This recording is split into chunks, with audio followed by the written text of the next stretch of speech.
Hi friend, welcome to my YouTube channel. Today I'm going to show you how I scored this beautiful sourdough tart with husks and leaves. So I start by doing an outline with a toothpick. For this pattern, I just had a general idea of what I wanted to do, and which was to do a large teardrop shape. And nested inside this large teardrop shape, another teardrop, and then inside it would be a leaf. So to do that, I outlined the shape of a teardrop by starting on the northeast side of the batard and then kind of doing a curve going towards the southwest side, almost like, you know, if you want to draw an inverse number 8. So then as you can see, I'm scoring a wheat husk around the exterior of my shape.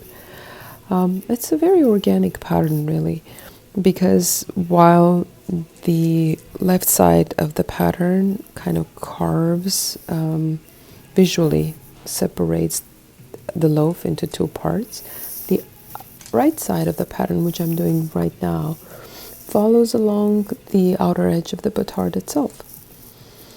And in order for the pattern to stand out, it's very important to dust the loaf with flour before you begin your scoring. What it does is it helps, like it just makes the batard as like a canvas for you. So when the loaf bakes in the process of baking and the bread expands, so it allows for the pattern to stand out better against the white backdrop of the flour itself. For the inside, the nested teardrop shape, I don't need it to be too, for the shape to be scored too deep, because the exterior is more important for me, so that I chosen for me to have that as a focal point of the pattern itself. So the scoring here is less shallow, or more shallow, less deep.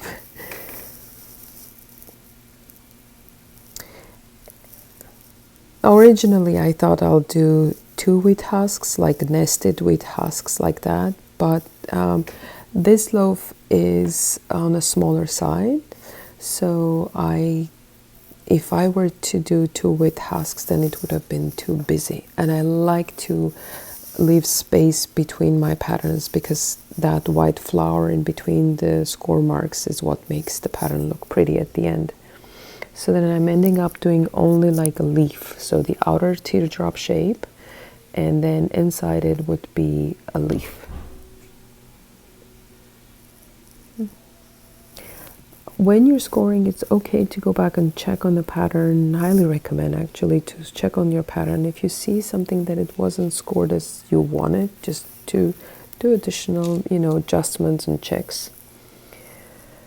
Here I'm doing leaf pattern on the other side of the loaf, and this one I like to score it around the outer edges of a leaf pattern. Some people, when they do score a leaf pattern, they use scissors to do the outer edges, the fringes of the leaf.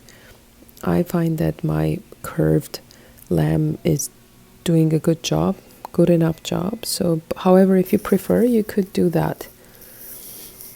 Just don't go too deep when you're scoring.